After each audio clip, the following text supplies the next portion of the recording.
Hey, guess what? It's time for Making Kayfabe with your hosts, Bryce and Dylan.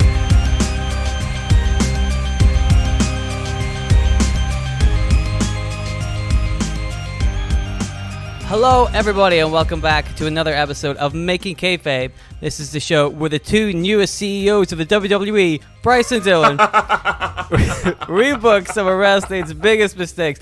Can you believe it? It only happened today. Yeah, literally today. It's breaking news. Breaking news. Unbelievable. We're the two newest CEOs of the WWE.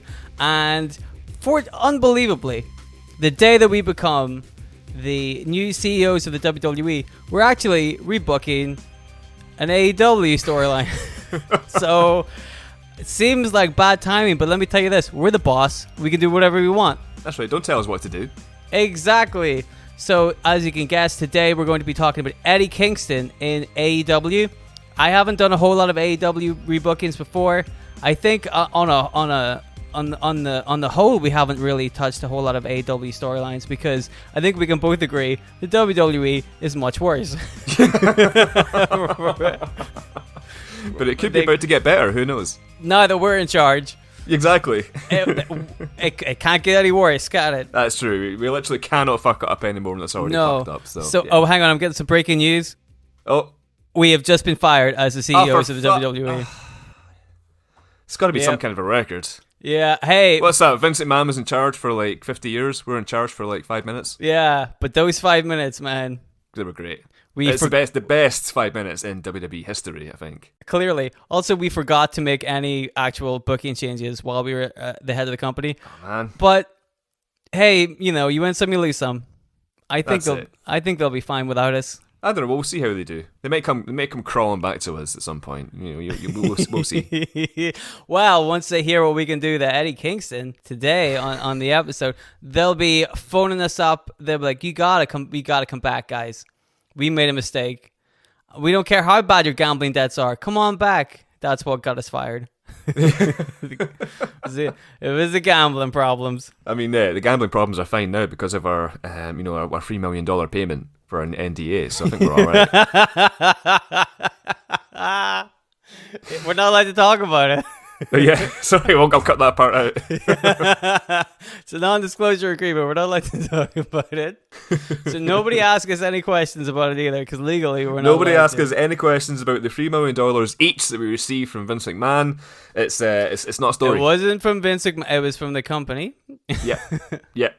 And we can't tell you exactly what it is we did to Vince McMahon, or what he did to us.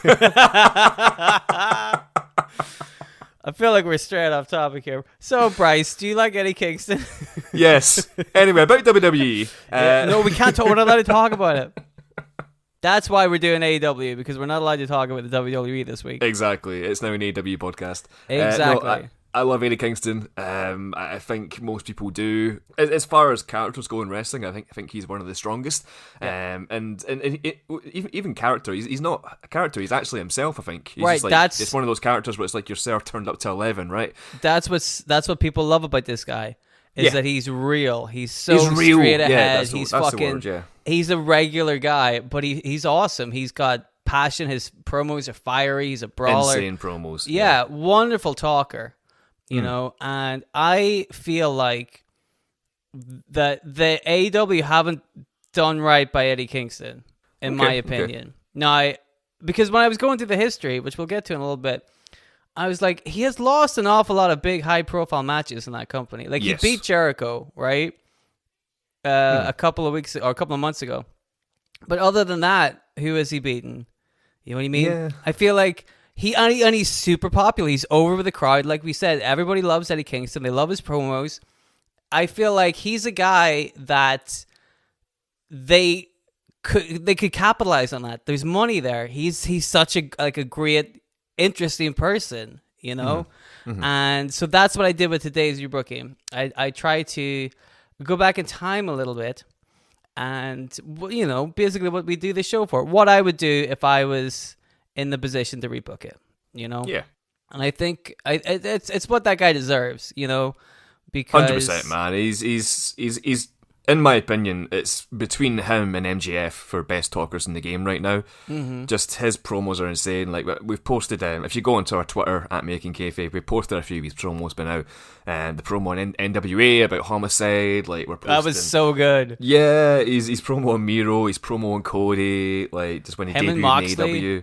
Yeah, that stuff is great as well. His stuff with Punk is Him and fantastic. Punk, yeah, Punk. That was a great feud. So I think with Eddie Kingston, it's a weird one. Like I don't know if I'd completely agree with you saying that AEW haven't done right by him. He definitely has lost a lot more than he should have, I think. Yeah. But at the same time, they've kept him on screen. They've kept him as a strong character. They've constantly featured him. He's in a main event feud at the moment with Jericho and Co and Ambrose, fucking Moxley and Danielson and the rest. So he's kept present. But Yes, I think I'll the problem with grant you that. AEW That's is true. yeah, the problem with AEW is that you can't have everybody just challenging for the belt kind of thing. You know, the kind of their world title storylines are like 3-6 months long sometimes. You know, it's hard to like get someone in that main event picture. But I think Eddie Kingston is going to be there in time. You know, I actually do see Eddie Kingston as a future AEW world champion. I can actually see him. When Punk comes back, I see Punk winning the belt, and then Eddie Kingston taking the belt off Punk. I see that happening. But Ooh. yeah, we'll see, man. But he's one of these guys that when he does win the world title, he's going to be just the biggest fucking babyface, as if he isn't already. But you know, he will be very popular, and yeah, he'll have earned every bit of it. Exactly. Like you said, everybody loves that guy, and I am intrigued by your Punk idea. Yeah, You know, I think that would be fun. maybe we should book that. Maybe we should. Do you want to just next season? You want to scrap this? You want to scrap this booking today and just like book Eddie Kingston and Punk instead? This season is Cody Rhodes. Next season is all Eddie Kingston. All Kingston everything. I like it. Yes, it's perfect. All Eddie wrestling. I was gonna say all Kingston wrestling, but we got there. We got We there. got there between us. Yeah. Yeah, you know, we were on the same page. See, this is why we'd be great CEOs of an unnamed company. Yeah, well, yeah, exactly. A company whose name cannot be disclosed, nor the amount we were given when we were fired by them. Even though we've named them several times. We have not. I'll bleep it out. It's fine. Or, yeah, maybe that's not the company we're talking about. Yeah.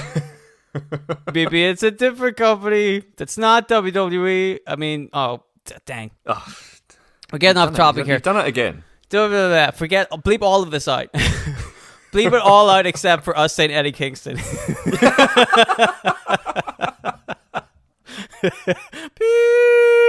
Kingston.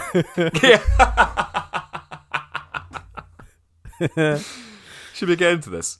Yes, let's do a little bit of history of Eddie Kingston and AEW. How about that?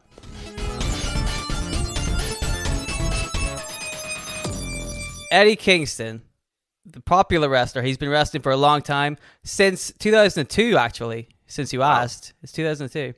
I mean, you didn't ask, but I figured I'd tell you anyway. I was thinking it. Yeah. So he's been wrestling a long time, and he, in his adventures over the years, used to have a little bit of a love-hate relationship with a certain John Moxley. They were well known on the independents as rivals. They were both brawlers, both really good on the mic. You could see similarities between the two of them. Very similar, yeah. Yeah, and they crossed paths a couple of times, including matches in ICW, for example. So whenever John Moxley went to the WWE, it was a bit of a surprise because people were like, really? This hardcore wrestler guy, John Moxley, going to the WWE? And people thought Moxley had sold out whenever he went to the WWE, whereas Kingston stayed on the indies. He had a couple of runs in like Impact or TNA, but he never really seemed to hit the big time like John Moxley did. And apparently the story goes that Moxley actually went to bat for Kingston in the WWE, trying to get them to sign Kingston. Yeah, apparently so. And, you know, if we were the CEOs of a particular company, we would have said, fuck yes. But again, though, you know, it's a wonder Moxley survived in the WWE. I don't think Kingston would have stood a chance. No, you know, I don't think so. Unless he was a manager, I do not see WWE pushing Eddie Kingston as an actual talent. You know, wrestling talent. You know, no, I don't see it at all. You know, he just wouldn't fit in with them. No, So in July 2020, Eddie Kingston debuted for AEW, where he fought Cody Rhodes. Remember that guy? Who? Wow. If This is the anybody's fourth like, episode this season we've mentioned Cody Rhodes. anybody out there unfamiliar Out of with six. Cody Rhodes, please check out episodes 1 to 87 of Making Kayfabe. Rebook Cody Rhodes. That was a match for the TNT Championship and a no disqualification match. I don't know why, but why not, right? Eddie Kingston. Eddie Kingston asked Tony Khan to make it no DQ, and Tony Khan says, yeah, that's all right. All Cody has to do is accept. And like before Eddie Kingston mentioned that, he just took the piss out of Cody for like 5 minutes. So that's what it was. There's an article. I'll refer to this article again later. But Eddie Kingston wrote an article. Yes. For what was it that he wrote that article for? I mentioned it in a second, so we'll get to there. But in that article, he talks about like Cody kind of helping him out for that match, and he's like, Cody Rhodes is one of the biggest guys in this company. Yeah, and he's doing all this stuff for me. Like, it's amazing. Cody was like, you have to have a live mic when you come out. Yeah, and Kingston's like, that's amazing. Like, that's a hell of a bone to throw to that guy. Yeah, fucking yeah. Especially a guy who's as good at promos as that. He got himself. Before he came to AEW, I didn't know much about him, to be honest. I didn't know much about Kingston. I didn't follow his indie stuff. When he came to AEW, he got on that mic immediately. He made just a fucking instant impression. So that was the right call. Well, the way it happened was he was doing some indie show before that, and he just got on the mic and started calling out everybody. He was just like, I'll fight everybody. Cody Rhodes, Roman Reigns, whoever. And Cody, like somebody in AEW saw that and was like, all right, you want to fight Cody Rhodes? Nice. So, that guy, he got himself over. Yeah. This is what he does. So after that, he signed an AEW contract and for some reason started up an alliance with the Butcher and the Blade and the Lucha Brothers. Yeah. Like, what do those five guys have in common with each other? Apparently Pentagon is his best friends, but other than that, I don't know. It just seemed kind of random, doesn't it? You're like, what kind of party is this? So they're all best friends. At All Out, Kingston competed in the Casino Battle Royale. He lasted to the end before he was eliminated by Lance Archer, although Kingston claimed he was never eliminated as he went under the bottom rope. Yes. So because of that, he was able to have a championship match against Jon Moxley on the September 23rd episode of Dynamite for the AEW Championship. He passed out after Moxley locked him in a chokehold, and therefore it was like, that didn't count. Moxley didn't beat me. I get a proper rematch. So they wrestled again. The good old Kurt Angle excuse. Yeah, exactly. They wrestled again at Full Gear in November in an I Quit match, which he lost, but the promos for that were a lot of fun. Yeah. And again, putting Kingston on the mic, great idea, right? That's how you do it. And I felt that going into that match, or for that feud, Moxie was the face, and Kingston was being portrayed as a heel. But the way Kingston is on the mic, you root for him. Yeah. He was cutting these promos talking about how it took him 17 years to get to this point, and he's worked his ass off, and he this is like the biggest high-profile match he's had. He's a championship shot, He was really getting over with the audience. And in return, like, Moxie was kind of like a bit of a dick, right? And I'm like, wow, that's what I thought they were going to do. I'm like, they're going to do a double turn. They're going to turn Moxie heel, turn Kingston babyface. But they didn't do that, which is a shame, because I thought those promos really got him over, But anyway, they moved on. Shortly after this, the Lucha Brothers turned on Kingston because, why not? And then after this, Kenny Omega soon beat Jon Moxley for the championship, which would lead Eddie Kingston to come to Jon Moxley's aid, his old friend. So he was assisting him with his feud against Kenny Omega. You remember him coming to help him in that incredible exploding death match. Eek. Yeah, I mean, after seeing that, I'm like, boy, that's how you do Eddie Kingston dirty. Yeah. You know what I mean? He had to sell that. I'm like, come on, dude. He did have to sell that, yeah. I felt so bad for him because it was his big moment. It was his big babyface turn. He's coming out to save his friend. And then, right, it was so big. It could have been perfect. And then, damn, the fireworks didn't go off. It would have been perfect. That's the thing. Been. Just the fucking fireworks. Exactly. Yeah. It's just a shame, because that could have been great. Then after that, Moxley and Kingston would continue the team together until Moxley had to step away from the ring for personal reasons in 2021. So here it is, the Players Tribune. At the end of 2021, Kingston wrote an article for the Players Tribune, which was a critically acclaimed article that once again made Kingston out to be a monster babyface. You know, everybody read that article. They loved him even more. They're like, this guy, now he can write. You know, he can do everything. What can he do? Really good article. If you guys haven't read it, like, go check it out. If you're not a big fan of Kingston already, that article will probably change your mind. You will be, yeah. Yeah.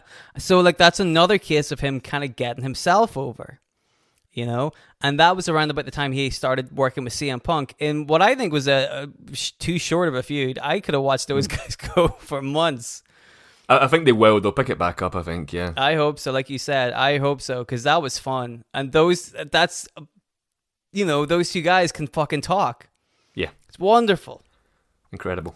So, despite Kingston being mad over in AEW, cutting great promos, like I said, it feels like the only real high-profile win he had was over Chris Jericho. But like we have been suspecting, I feel like the good stuff's around the corner, right? Yeah. Eventually, they're going to pull the trigger on him. That's what I hope. But if I was in charge, I would have pulled the trigger a little bit earlier. I am going to be focusing on the Jon Moxley feud in 2020, because I think that's when he was first starting to get over, and I'm like, capitalize on that. You know what I mean? I had heard that Tony Khan had planned out already, like, his first 4 heavyweight champions in AEW. Yeah.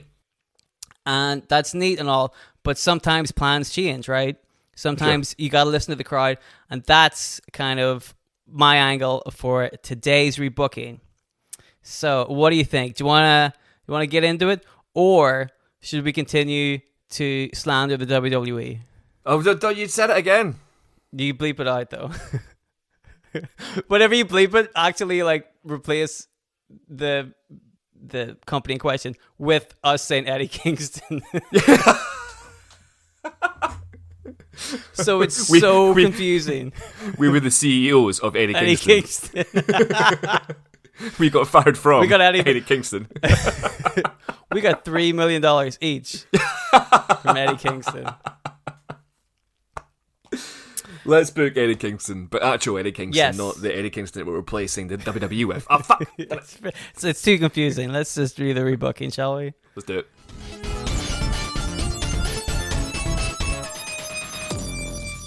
So, September 2020, the all-out pay-per-view Casino Battle Royale to give a guaranteed title shot to whoever wins it. Eddie Kingston is the most recent AEW signing. He's in the match. He's already established himself as a bit of a heel. He's aligned himself with the Butcher and the Blade and the Lucha Brothers. Those are bad guys. So he's obviously a heel. Lance Archer in 2020 was also a heel. So I thought it was a bit weird to have both those guys to end the match if they're both heels. So what we're going to do is we're going to work on making Eddie Kingston more of a face, right? So he's going to work his butt off in that Battle Royale trying to win that match, only for Lance Archer to steal it at the end. You know, Jake the Snake gets involved, there's some shenanigans, and Eddie Kingston loses, right? So everybody can see now that Eddie Kingston has a lot of heart, a lot of guts. He really worked his ass off in that Battle Royale, and he was screwed out of it. Okay? So he criticizes his other boys, you know, the Butcher, the Blade, and the Lucha Brothers. He's like, come on, man. He had Jake the Snake to help him win, like a 70-year-old dude, or whatever age Jake the Snake is. Where were Kingston's boys, right? Couldn't they have come in and helped him or something? But they kind of laugh it off. They're like, you know, we thought you were a tough guy that you can handle it yourself. And again, we're showing a little bit of dissension in the ranks here. We're making it seem like Kingston's got more kind of morals than those guys do, right? So he's annoyed by their attitude, but he kind of plays it off because he's a tough guy. I mean, he had lasted all of them in the match, so he's pretty tough. But he's not finished with Archer just yet. He feels pretty disrespected by how the match went down. Jake getting involved with that, it's not fair. You know, Archer can't handle his own business. He's like 6'1" or whatever. Is that a real height? I think that's what it goes up to, yeah. Yeah. But only when you get to 6 foot, it goes to 1 million, and then after that, That's it. Well, I'm 6 foot, 500,000, so yeah, That's pretty big, Lance man. Archer's like twice as tall as me. Yeah, he's a big dude, He is big. big old man. So this big dude, 1 million, needs somebody twice his age to help him out. Like, come on, it's ridiculous. So Eddie Kingston's cutting promos, but he's goading Archer into a rematch. Well, a first match, I suppose. So Archer eventually confronts Kingston and tells him, all right, we're going to have a match. But Kingston's not finished yet. He doesn't just want a match. He wants a match with Archer that puts the guaranteed title shot on the line. Kingston was screwed out of the title shot. The only fair way to settle things is to have the last 2 guys in that match go one-on-one against each other for that title shot. That's fair. Doesn't that make sense? Is that a number 1 contendership match? It certainly is. Classic Dylan. It's been a while. It has been a while since you've done number 1 contendership. I Actually, know, yeah. it used to be every time. It became such a trope that it was actually included on the TV tropes page. For Is it? Yeah, that's a trope. You just booking number 1 contendership matches. Beautiful. What's that trope called? Dylan books number 1 number 1 contendership matches? I don't know. I invented it. You invented booking number 1 contendership matches. Yes. Well, I meant I invented the trope, but let's say I invented that booking idea too. No one did it before you. Nope. It was only me. So, because there's usually like a big gap in between pay-per-views and AEW, we're going to have this big number 1 contendership match in a couple of weeks, okay? So, in between that, Kingston wants to get one over on Archer. He tries to jump him backstage. I mean, he's got this big entourage with him. Where are they? Why aren't they helping him, Again, showing a little bit of problems with those guys. But in response, Archer catches Kingston, plotting backstage, and he blindsides Kingston, getting in there first and leaving him laying before his security gets involved. So on Rampage that week, was Rampage around then? In 2020, Yeah. I'm not sure. I want to say it came in 2021, but Okay. for the purposes of this rebooking, yes. Yeah, we're the new CEOs of AEW, so Exactly, yeah. we can do whatever we want. On Rampage that week, it's new.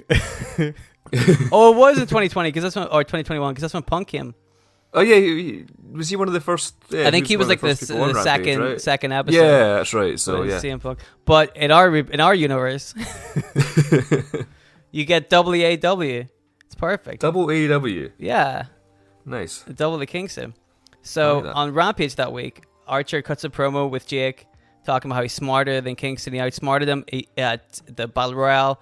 He beat him up on Dynamite, and now he's gonna beat him next week for the championship opportunity. So next week rolls around, main event: Eddie Kingston, Lance Archer for the title shot. Kingston's a bit beat up. He's selling the attack from last week, but he turns up and he fights the bigger Archer. He refuses to be put away, again showing that tenacity. And this time, Jake tries to interfere again, but Eddie Kingston's wise to it this time. He saw it happen the first time. He's smart about it this time. He takes advantage. He's able to, put away 78-year-old Jake the Snake. And he puts away Lance Archer as well. He wins, and he is now next in line for a championship shot. Archer is livid, but there's nothing he can do. He legally wagered the title shot, and he lost. Yeah. So Kingston announces to the world that he needs a week to catch his breath.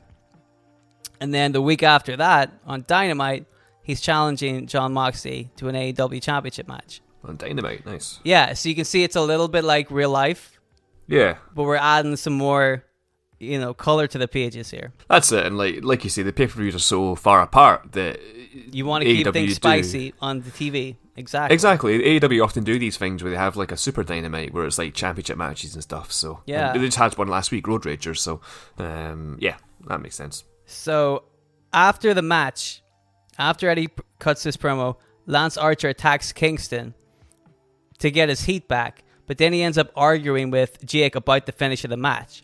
So this is kind of keep Archer away from Kingston right now, because we're going into Moxie versus Kingston as a feud.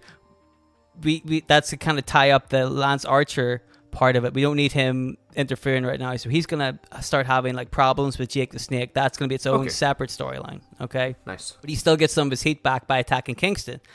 And then that way, Kingston's been attacked twice now by Lance Archer. You know, he's starting to feel the effects of these attacks, right? So another layer to the storyline. Because of this, we're gonna keep Kingston off TV for a week. Well, he's gonna appear and he's gonna take the mic and hype up the match for next week on Dynamite, but he's not gonna do anything physical because he's still selling the effects of the attack. Okay. Right. So on that episode, Moxie's going to be kept busy doing something else. But Kingston cuts a promo where he fills in the blanks for everybody, lets them know what kind of history that him and Moxley have. And if you look back at history tells you that Moxley always had the breaks. You know, they called him a prodigy on the mic from day one, but they didn't say the same thing about Kingston. He was in his mind, Kingston's always a step ahead of him in that department. And those in the know, they knew. Yeah. Moxley has a reputation as a brawler, but who taught him how to brawl? Eddie Kingston. Everything that Jon Moxley's known for, Kingston did it first and did it better. So next week on Dynamite, Kingston is going to put Jon Moxley down for good and put to bed years and years of blood feuds. So, you know, typical big old lovely Kingston promo right here. I can't do the man justice, but you know what I'm talking about, right? Totally, yeah. Getting himself over, getting the crowd behind him. So this is where we're taking a couple of cues from real life. Moxley and Kingston are going to face off. And despite Kingston showing a lot of aggression, a lot of heart in this match, Kingston will pass out after Moxley locks him in a chokehold. We'll keep that because that works. And it leads naturally to a rematch. So that all works. We can keep that. Okay? You know, Kingston makes it clear that he never lost a match. He passed out. So Moxley hasn't beaten him yet. And this will naturally lead to a rematch at Full Gear. We'll keep it an I Quit match. Okay. And so we have him cutting these great promos, being more of a babyface. You know, we're seeing him change. He's still angry. He's still Eddie Kingston, but he's becoming more of a natural babyface. You know, a guy who worked his way up from nothing to finally get this shot at the big time. And like I said earlier, if you guys haven't seen some of these promos, I would recommend them. They're really good. Insane. Exactly. So, what we're going to do at Full Gear, I Quit match, now that we've shown Eddie Kingston has heart and tenacity, he's really becoming a good guy. He works his butt off with these promos, really puts his heart into these promos to make them so good. What we're going to do is I'm going to pull the trigger on this and have Eddie Kingston beat Jon Moxley at Full Gear. Because you think about it, who else has beaten Jon Moxley? Up to that point, right? But even up to that point, like very few people have beaten Jon Moxley. I think nobody actually up to that point. He was undefeated when he was champion. And even since then, like you said, Omega's beaten him. Very few other people have beaten him. He's been pretty. So this is a big win, and it's unexpected. Nobody expects it, but we're capitalizing on the kind of newfound like babyface love that he's getting. You know, the crowd are into him, so let's capitalize on that. We're gonna put the belt on him. Put the belt on him. Ew, all the Eddie Kingston Put the belt on him. Having a great time. But you know, like I said, there's a reason for it. It's part of the storyline, but also he's incredibly popular. Do it now, right? So now it's like the full stop on like a good storyline. You know, Eddie Kingston has finally won the big one. He's finally beaten Jon Moxley. He's done it in front of a pretty fucking big audience, and it's huge. So, like I said, we're doing a bit of a double turn, but keeping Kingston as a plucky babyface and having Moxley as more of a man possessed. He's desperate to get his title back. So now Moxley is going to start hounding Eddie Kingston. And you've seen Moxley. He's a very aggressive kind of guy. You know, this is great stuff. He's always trying to disrupt him at every turn. And Kingston, you know, is happy to brawl back with Moxley, really take the fight to them. It's like every time you see these two guys on TV now, they're just beating the shit out of each other. You can see the anger. You can really feel it. Now, while all of this is happening, separately, there was a Winter is Coming eliminator tournament. Yes. To determine who the next contender to the AEW Heavyweight Championship should be. What's this? Another number one contendership match? 2? 2 in 1, baby. It's been so long. I really got to cram them in. You're making up for not doing them for the last few episodes. Exactly. Yeah. So again, we're going to keep some things like in real life. In real life, the finals were Kenny Omega and Hangman Page to set up the storyline for further down the line of Page versus Omega. We're going to keep that the same too. Okay? We're going to have Kenny Omega win that, be the next in line for Eddie Kingston's championship. And now we've got our match set up, Eddie Kingston against Kenny Omega at the Winter is Coming event in December. So the proud AEW champion is happy to fight anybody. And while he feels like he's still got stuff to do with Moxley, he's happy to fight, anybody. And turns out Omega's next in line. So the hook of that match is that Kenny Omega knows, now that he's seen Kingston up to this point, that he really needs to pull something special out of the bag to win. Like we said, he's the only person to beat Jon Moxley so far. He's suddenly becoming really popular. The crowd love him. He's tough as nails, right? He's got the shit kicked out of him by Moxley and by Lance Archer, and he kept coming back. Kingston's on a roll right now, and Kenny Omega needs to pull something out of the bag here. He needs to do something big. So it seems like he's making deals with some people backstage, and we can't really tell who it is, but Eddie Kingston's a guy with a couple of enemies on his list. He could be talking to Moxie, he could be talking to Lance Archer, could be talking to the Lucha Brothers or the Butcher and the Blade, who have distanced themselves from Kingston up to this point. So again, already we're laying the groundwork for that. You're like, who is Kenny Omega talking to, right? Plenty of options. Kenny Omega is going to make it very clear that he needs to win this match. He needs to be the AEW champion. We're starting to see the cracks in Kenny Omega as well. You know what I mean? He's a guy that was supposed to be the best in the world, and he came into this new company that he helped to start. So why isn't he in the main event already? Right? Why is a guy like Kingston in the main event? That's not right. Something's gone wrong there. You can see him getting a little bit paranoid about that. And Kingston, in response, is proud to be the AEW champion. This is all he's ever wanted. He's worked his life to get to this moment. He's not going to throw this away. He's really going to bring the fight to Kenny Omega, and then Omega can just fuck off back to Japan, right? Again, I'm not very good at doing Eddie Kingston promos, but you get my drift. I think if it was an Eddie Kingston promo, he would definitely tell Kenny Omega to fuck off back to Japan. That sounds like Eddie. Yeah. I really channeled him, Yeah. So, right before Winter is Coming, Jon Moxley comes out on an episode of Dynamite. He calls out Eddie Kingston. Kingston comes out ready to fight, but Moxley calms him down. Moxley tells Kingston that they both have history.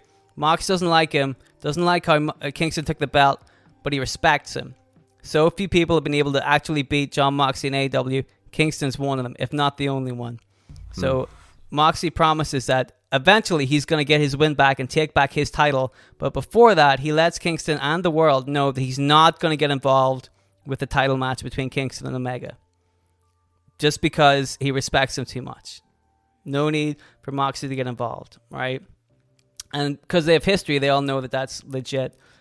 But Kenny Omega, at the same time, going into this match, he seems more erratic. Like every episode of Dynamite, he seems much more erratic, more confused. Like, how could a schlub like Eddie Kingston ever be the champion of this prestigious company? It doesn't make any sense. And now that Jon Moxley has made it clear that he's not going to get involved in the match, that's, something that Kenny Omega might have been banking on for that title match. A little bit of extra help, right? He kind of laughs. Omega laughs it off. He's like, I'm the best in the world. I don't need any help. But still, you can tell that this is his big shot at the title. You know what I mean? He's been in the company for a year, and he's been the tag champion with Hangman Page, but he needs something big to happen in the singles career, something to show the people in America why he's considered one of the best in the world. You know what I mean? He needs that big thing. So you can see the paranoia really creeping into him. So Winter is Coming has come. Okay, and the main event is going to be plucky, relatable homeboy Eddie Kingston. Is that his new nickname? Yeah, plucky, reliable homeboy. the old PRH. The PRH, yeah. Eddie Kingston. And opposite him is a man often heralded as one of the best wrestlers in the world, Kenny Omega. So, true to his word, there is no interference from Jon Moxley. However, what does happen unexpectedly is Don Callis from Impact Wrestling makes his way to the ring, throws Omega the AEW Championship while he distracts the referee. Omega hits Kingston with the belt, and then performs a one-winged angel finish onto the belt for good measure. Throws the belt out of the ring before the referee can see it. He pins Kingston, and he wins the championship, and then gets the fuck out of Dodge. Him and Callis briefly pose on top of the entrance ramp, very briefly, as Moxley runs through the audience to try and kill Omega. So Omega and Callis jump in a conveniently weighted car and get the hell out of there. Where'd you get that idea? Again, take a couple of things from real life, right? Definitely, yeah. So next week on Dynamite, Kenny Omega crows to the entire world about how he outsmarted everybody. You know, he sat back and watched the AEW heavyweight title scene be overrun by degenerate hardcore wrestlers like Moxley and people unfit to lace his own boots like Kingston. But Omega's a real wrestler. He puts on 5-star classics wherever he goes, and it's a travesty that he never reached the top of AEW before this. That's why he got in contact with his good friend Don Callis. And that's why he knew that nobody would see it coming. And Callis and Omega have history. You know what I mean? So if you didn't figure that out, you weren't paying attention to Kenny Omega's career. Don Callis has had his back for years. And once again, he comes through for him. So now that old era of AEW is dead and gone with the hardcore wrestling, it's done. And we can finally turn this company into what he wanted to. It's a wrestling company for wrestlers. There's going to be no more brawling, no more hardcore matches, none of this. So obviously Kingston is livid that his title run ended so quickly because of Don Callis of all people. Yeah. And he wants his belt back. Moxley, by that same token, also wants a piece of Omega. He promised not to get involved in that one title match, but that's over and done with. He wants his belt back. He doesn't take kindly to what Omega said about him. So what we're doing is we're going to naturally go into a triple threat match. Kingston, Jon Moxley, Kenny Omega. Pretty good, right? And both of these challengers have a legitimate reason to go after the champion. And we've got Kenny Omega now as a heel, but you can see why he's a heel. It was his desperation to win that belt that made him turn heel. Because I didn't really get why he turned heel in real life. Like, he just kind of did. He kind of just started getting more and more obnoxious. I think the fact was that people started to like Hangman Page a bit better. And then, they split up and just Kenny Omega started this new kind of persona where he's going to go back to being the cleaner, Yeah. His old Japanese gimmick, and then he just slowly became a heel. But the actual heel turn, I think, for Omega was when Don Callis came in. That was the kind of crushing blow, That's what I remember. I remember that happening, but I never really got why he turned heel. But here we're establishing that it's that desperation to win the championship. And to keep that championship. That's why he's a heel. That's why he's aligned himself with Don Callis. So you can see a clear heel, Kenny Omega, clearly a good guy face, Eddie Kingston, and then Jon Moxley is like a tweener. You never know what he's going to do. He's erratic. He's a wild card. So during this triple threat match, we're going to have, obviously, Kingston and Moxley just end up beating the shit out of each other. Things break down, and that feud escalates once again. It's coming back again. So now, this means that in that triple threat match, Omega's going to keep the belt. He's going to retain. And now, after this, Omega can move on to another challenger while Jon Moxley and Eddie Kingston keep themselves occupied with a feud. Keep the heat on. You know what I mean? And then after this, again, like in real life, you can have them knocking the shit out of each other for months, and then they realize they're more similar than they are different, and they could, get together and team. But this way, you've got a good, solid heel, Kenny Omega. You've given people a taste of Eddie Kingston as a babyface champion. And the fact that he got the title taken away from him so quickly means that people want to see him win it again. Do you know what I mean? Yeah. That's part of the storyline, is that people are overjoyed that he won and are devastated. It puts more heat on Kenny Omega as well for taking the belt off this guy that they love. It's proper, old school booking. That's how you do it. And so that means that whenever Kingston does eventually win the belt again, it's huge pop. He's going to be super over. You know what I mean? And then also this way, you can easily work that Omega Page storyline down the line for this as well. You know what I mean? We try to keep some stuff pretty pretty accurate to real life when we can. So, but then this way, what you're doing is you're making an extra star in Eddie Kingston, an extra like main event level dude. So that's what I would have done. Really good story, man. Yes, he's properly. You slow burned it like AEW do. It's not just like hot shot in the belt or anything like that. It's you've given reasons for the belt to change hands. You've built the story up throughout this whole thing. The story between Mox and Kingston kind of stayed prominent, despite having all these other kind of things going on. But the Eddie Kingston promo you wrote about Moxley getting all the breaks was brilliant, and it's It's something I could imagine Eddie Kingston saying. We said it in the catch-up, they are both very, very, very similar. They're brawlers, they're talkers, they're cut from the same cloth, basically, when it comes to pro wrestling. And despite them being pretty much the same, Moxley got all the breaks. Moxley went to WWE, Moxley went to WrestleMania, he won the WWE title, all that stuff. What did Kingston get? So, that adds a bit of realism to the actual product, and that's what Kingston does best. He brings in real stories, so that's the perfect promo there. And yeah, just having Kingston win the title, it's one thing I wanted to debate with you actually. Okay. So one thing I would not call out on, but you said this was him winning the height of his popularity, and hindsight's 20/20, obviously. But I would say is at the height of his popularity now that he has had these great storylines with Moxley, Punk, Jericho, and, I don't think that would be the right time to pull the trigger. Just me personally. Because he was only just getting over as a babyface then. But, I can see where you're coming from. Like you said, hindsight being 20/20, with us now having the benefit of seeing him in these feuds, you could argue that more recent Eddie Kingston is more over Eddie Kingston. I feel like he was really hot back then. I say back then, it was like 2 years ago. It wasn't that long ago. Way back in the day.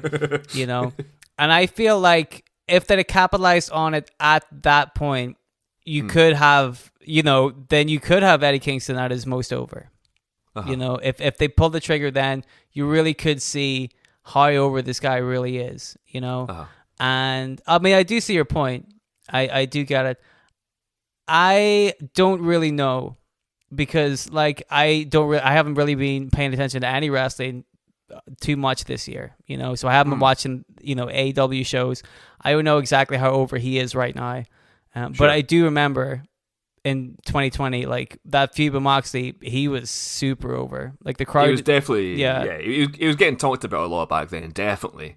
But for me, having someone win the title as a babyface, you've got to have a solid few months of building that babyface. But again, the shock victory works as well. That's another kind of trope in wrestling that works really well. So it's it can go both ways, man. So I do, you could have the benefit of a couple more months of building up Eddie Kingston. I can see that, yeah. But at the same time, with the end of your... sorry to interrupt, but at the end of your story there, what you said was, Kingston lost the title so quickly, so now when he wins the title again, it's going to be a much better run. The fans are going to be so into it, they're going to be well behind him winning that title again, so even doing it the way you did it still makes perfect logical sense. It's just maybe we're two different bookers, obviously, when it comes to that stuff. But to be fair, we are two different bookers. This stuff, it's good to talk this stuff out, because then you get two different kind of perspectives of it.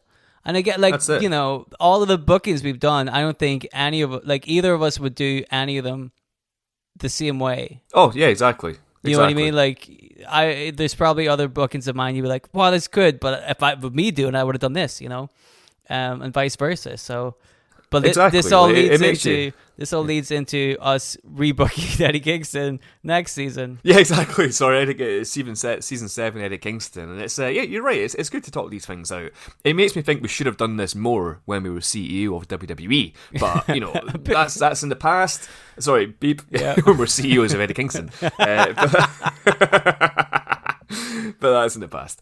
Another thing I liked was Kenny Omega's reasoning for wanting to get the title off Kingston, the guys are completely different from each other. Like, you leaned into how Eddie Kingston and Jon Moxley are the same, but Eddie Kingston and Kenny Omega, in my eye, could not be more different. Total opposites.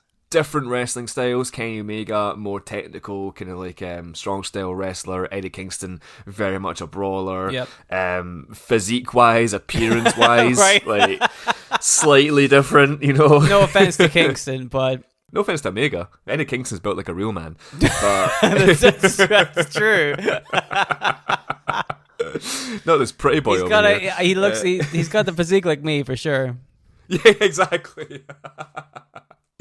But also one thing that could be mentioned in the story as well is that Kenny Omega went to Japan and like he was very successful over there.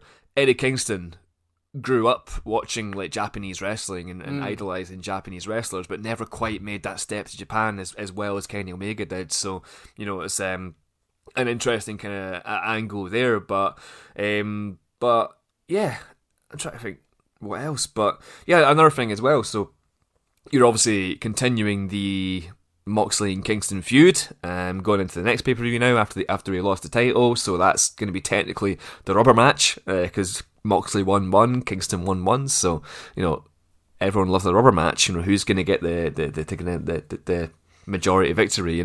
Well, yeah, exactly. It's all about like the numbers. AEW love their numbers and statistics and stuff like that. So you've got a logical feud between Kingston and Moxley. It's not artificial. They're not feuding for the sake of feuding. There's a reason for it. There's history. And it makes sense for them to kind of, trade a couple of victories. And like you said, by the time you get to the third one, you don't know who's going to win. Yeah, exactly. That's what AEW do. They make it not obvious who's going to win. Right. Most of the time. That's exactly the way it should be. Like, you should go into that match and go. And again, you could say that him winning the him beating Moxley the first time, that's giving him this legitimacy so that you don't know who's going to win that match. Yeah. But that's how it goes. But that's it. I enjoyed it. Thank you very much. I just really like Eddie Kingston, man. I feel like just put the belt on him. Just put the belt on, yeah. If there's one guy you're gonna just put the belt on, it's gotta be fucking Kingston, right? Fucking CM Punk got injured. We gotta have an interim champion. Put the belt on him. Put the interim belt on him. Why is Jon Moxley there? Why is fucking Tanahashi there? Stick Kingston in there. Fuck those guys. Yeah. Who likes those guys? Nobody, but Eddie Kingston. How many fans have Moxley and Tanahashi got? Fucking zero. Probably not that many. Yeah, exactly. Not even zero. Less than zero. Exactly, but Kingston, popular dude. Bazillions. Mm-hmm. Yeah, 6 foot a million. You just wanted to throw that in again, didn't you? I did. That makes no sense whatsoever. It didn't make any sense, but here it is again. Look, man, you get a really good Eddie Kingston booking. I didn't say the jokes were going to be good. That's true. Yeah, that's what you get at making kayfabe. Reasonably good bookings, but terrible jokes. Reasonably good bookings. Don't sell my podcast. Wow, how did you guys ever get to be the CEOs of WWE with reasonably good bookings? That's how I. Reasonable. They're reasonable. Reasonable.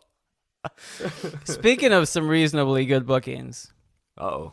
I would love to hear Bryce do a reasonably good booking, but in a much shorter, more condensed amount of time. I would really like that. What does Bryce think about that? Is it time for a game of Kayfabe Tombola? You know it, bro.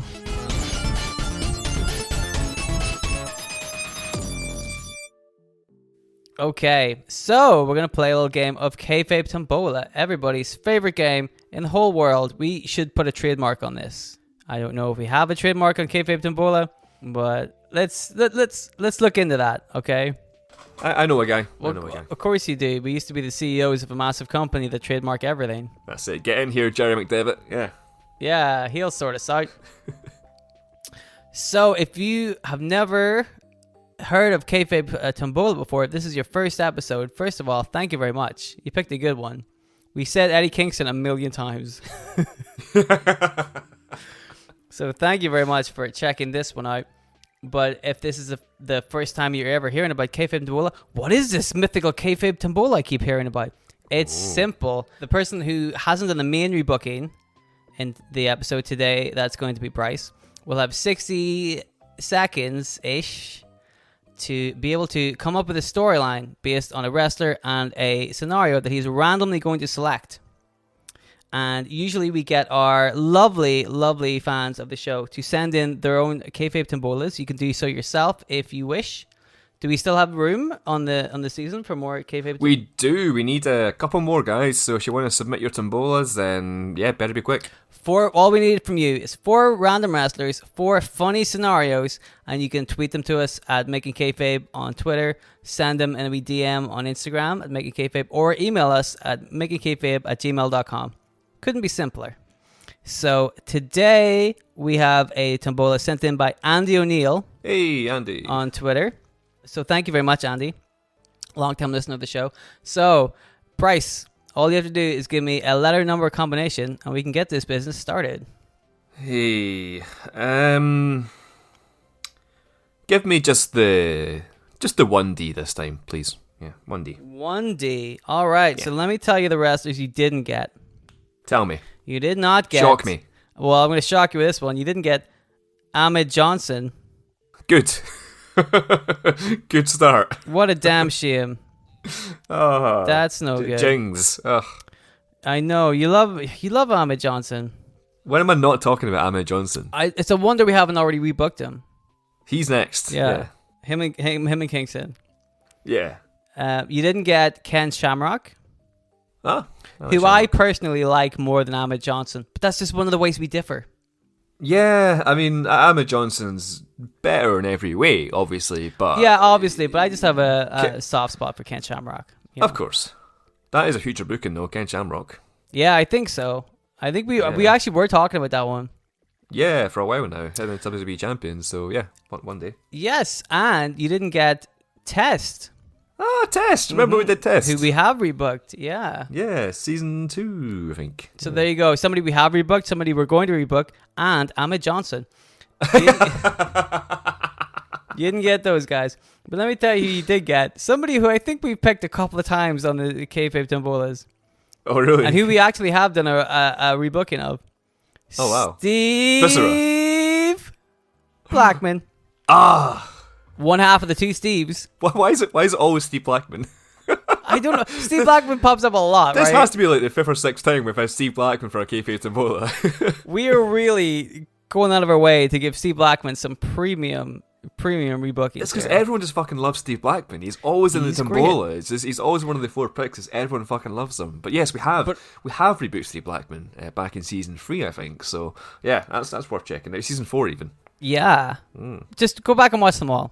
Yeah, just every booking, yeah. Yeah, go back and check them all out. They're really good. All of them. So let's see what you're going to have Steve Blackman do. Oh, but let me tell you what he's not going to do, okay? What's he not going to do? He's not going to have a new gimmick as a time traveler from the Victorian era. Nope. Right. Nope, Cool. nope. He's not going to get into a fight at Greg's over the last steak bake. Hey, Greg's. Yeah. Anybody in America who doesn't know what Greg's is, it's like a chain of bakeries. Yeah, basically, yeah. That's what I was thinking. Like, do Americans have Greg's? I don't think they do. I don't think so. It's I was very delicious. surprised when I went to like England and Wales and stuff and found they have Greg's. I thought it was just a Scottish thing, but yeah. But we have it, yeah. Yeah. It's really good. Their sausage rolls are really good. Sausage rolls can be good. You know, it depends what temperature you get them at. You can either get them fucking like hotter than the surface of the sun, like hell's piss, or you can get them like, you know, just ice cold. There's no in between. Yeah.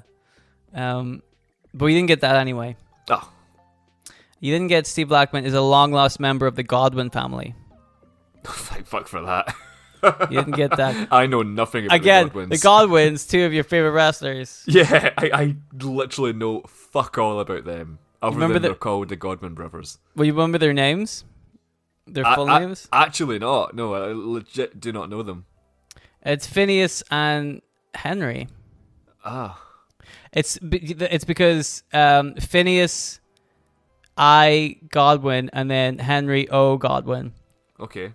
Because their initials spell pig and hog. Right. Okay, It's so okay. clever that they couldn't even be bothered to come up with the middle names. That sounds like they're so... Like, Phineas I.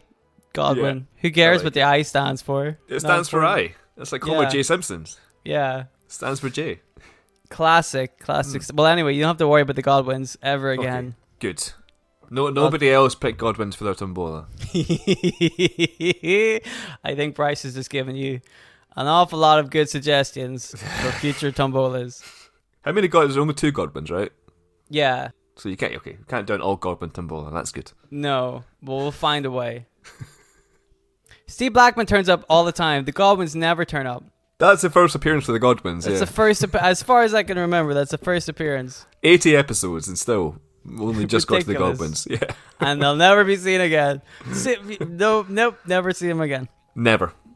So, Bryce, you're gonna have 60-ish seconds to tell everybody all about Steve Blackman with his new hardcore wrestling Elmo gimmick. That is what it says. Sesame Street Elmo, right? Yep, it just Right. says hardcore wrestling Elmo gimmick. So That started pretty well. I was like, Steve Blackman, hardcore gimmick. I was like, I could book do that. Elmo. Elmo. All right, okay. so there you go. I never watched Sesame Street as a kid. You know who Elmo is, though. I know the characters, all right. Yeah. It's funny. I loved the Muppets, but never Sesame Street. Yeah. So and some of the Sesame Street characters feature in the Muppets because they're both Henson and British years. So Yeah. I can talk about Elmo for 60 seconds Well, ish. yeah, like Elmo, and you definitely know Steve Blackman. I know a lot about Steve Blackman. Yeah, so I think you could probably pull this off. I have faith. You gotta have faith. You do gotta have faith. For faith. Yeah. Exactly. So, what do you think? Do you want me to count you down? How do you feel? I feel like I'm frantically scribbling down ideas right now and trying to kill some time. You're just drawing a but picture you know of what? Elmo with a kendo stick. You know what? I've got a few. Exactly. That's all you need, right? But I've got enough to go on here. Let's do it. Okay, I'm going to count you down, and then you're going to have 60 seconds-ish to tell the world about Steve Blackman and the hardcore wrestling Elmo gimmick. You ready? Okay. 3, 2, 1. Let's Elmo. All right, so I don't know if you heard that one, but after we were taken away as CEOs of WWE after the whole Vince McMahon shit, the WWE actually decided to sell their company. So they sold it to, unbelievably, Sesame Street. So Sesame Street are now the new owners of WWE, and Mr. Sesame Street, the CEO of Sesame Street, is decided that there's 2 things that need to return to WWE, right?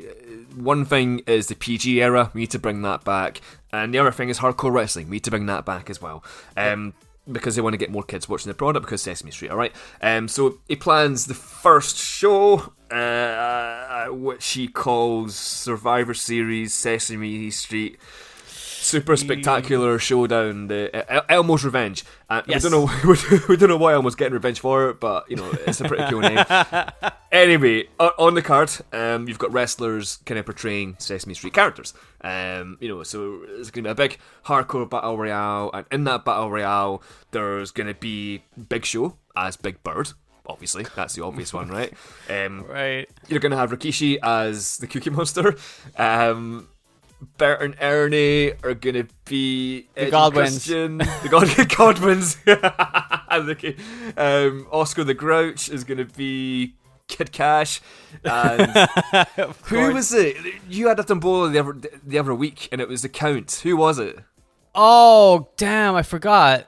Fuck it. Anyway, it was somebody. That guy. That guy's the count. Yeah. That guy's account. The battle royal takes place, and there's a big surprise entrant. It's Elmo, and with nunchucks. Elmo comes down to the ring, and he just fucks everyone up. He's like breaking people's noses. He's kicking their kneecaps out. He's basically fucking everyone up, and he wins the battle royale. But we still don't know who's actually under the Elmo costume. So when he's won the match, when he's won the battle royale, he holds up the hardcore title, and he gets onto the ropes, and he rips his own fucking head off to reveal that he's actually Steve Blackman, and the kids are just fucking crying in the front row because they saw Elmo decapitate himself, and the show goes off the air with JR just shouting, Steve Blackman is Elmo! Steve Blackman is Elmo! By God, Steve Blackman is Elmo! Okay. That's it. 223. 220. Fucking hell. I told you I could talk about Elmo. So that's, ish. That's, it's within the realms of ish, right? It's definitely around about 1 minute. It's about 150% more, but oh well, yeah, pretty good. So you got hardcore, you got Elmo, you got the rest of the Sesame Street gang in there too. I did. Who was the count? Who was it? That's. I'm not sure if it was like main series or Patreon, but you definitely done Tombola with the count, and I fucking can't remember who it was now. Oh man. And you're doing the count. He goes Right, because he was trying to count. But what was it he was trying to count? Oh man, that's gonna do my head in. What was it? We're gonna remember this as soon as we stop recording this episode. Literally, the second we stop recording, we're like, it's fucking Kid Cash. But yeah, that was. If we remember, we're gonna splice it into the end. Oh no! It's Sabu, the homicidal, suicidal, genocidal maniac. 3 fabulous flyers! That was a good Tombola suggestion. I got a lot of fun out of that. I made a lot more out of four bullet points than I thought I would. So that does we got there. We got there. So thank you very much to Andy O'Neill again for sending that in. Remember, you can send in your own tombolas. We love to receive them. There's still a couple of spots left for this season if you're interested. 4 wrestlers, 4 scenarios. Check out our Twitter page. I'm making Kayfabe, and you'll get all the info you need there. But shall we wrap things up? Let's do it. All right.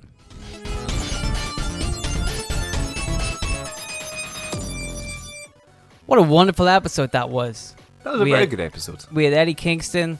We had Elmo.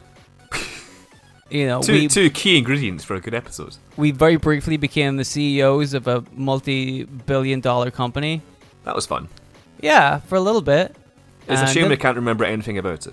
Then the pressure got too much to us, and we stepped down ourselves. Yes, we resigned. Yes, with all of our integrity intact. Exactly. It was just, nobody else's decision except for us. We made that decision ourselves. It was too big time for us.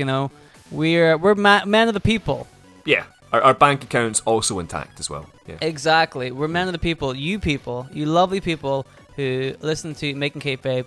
It is a joy. I believe we recently hit 20k downloads. We did. Fucking which brilliant. Is cheers, guys. Stunning. Yeah.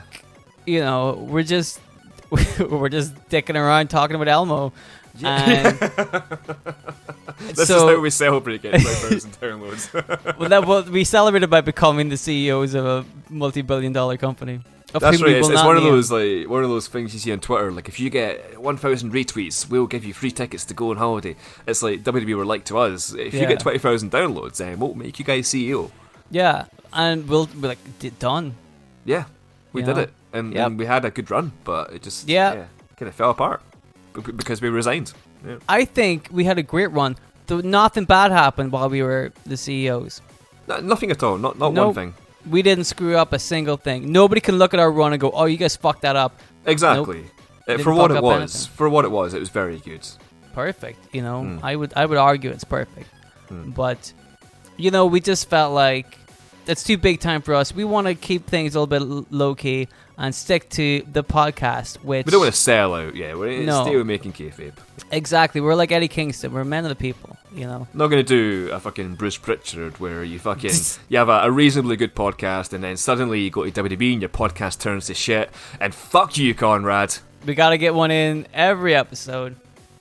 Now there is a guy that sold out, huh? Son of a bitch. Yeah, but we're not here to talk about him. So basically, thank you very much to all you guys for checking us out, for downloading it. Really appreciate it. That's amazing. That kind of love makes it just a joy to be able to bring you guys quality rebookings every week.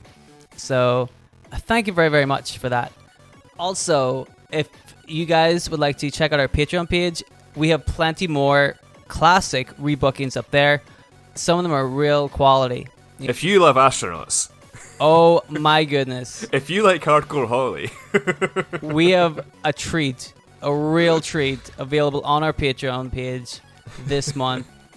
It is the rebooking that nobody really asked for, but I did. well, you did literally ask for it. But it's the one that we all realized was missing from our lives. Yeah. It is. I know we talk about the Patreon a lot sometimes, but fucking hell, we have put the fucking greatest episode on there. It's Hardcore Holly as an astronaut, and that's all you need to know. That's it. Yep. I mean, if you're interested, you should check it out. Patreon.com/Making Kayfabe. You can check it out there on our Kayfabe community tier. You know, if that's your thing, give it a little look, share it around. We really appreciate it. That really helps us keep the lights on. You know, keeps us plugging this show for you guys. But yep. So thank you very much for that. Next week, Bryce is going to be doing a little rebooking. I want to know if there's anything Bryce can tell us about that little rebooking. Maybe a couple of clues. Next week, I'm just going to keep this simple. I'm going to be rebooking one of the worst fucking storylines in WWE history. And you'll see what it is. I think I'm crazy for even attempting it, but, you know, it's something to look forward to, certainly. It's the Godwins. It's the Godwins, exactly. And their twin brother. Yeah, I don't know. To be fair, this rebooking, when you hear it, you're all gonna agree. This is it's one of the biggest candidates for needs rebooking. Yeah. Needs not booked, but right, rebooking exactly. is the next best step. Right. It's if you have to do it, yeah. They should have done it way better, and we're going to do that next week. Oh So boy. if that's not a cliffhanger for you guys, I don't know what is. You're gonna have to make sure you stick around for next week. It's gonna be amazing. Let's see if we can get it to 30k downloads in a week. I This believe is the in you. episode that will do it. This is the one that's going to do it. This is going to be our big break. This. Yep. Oh, I don't want to. It's gonna break the internet. It's going to break the internet. Yep. People are gonna have something to say about that one. Oh I boy. think. Oh boy. Woo. So, you know, go to our Twitter page, make some guesses, see if you can figure it out before we reveal it. But until then, I think that's an episode. That's an episode. Don't you? So, like we said, we will be back next week with one of the biggest rebookings that needs to be rebooked, really, next week. But until then, we will see you all then. So thank you very much for listening, guys. We really appreciate it. And we'll see you next week. So goodbye. Goodbye.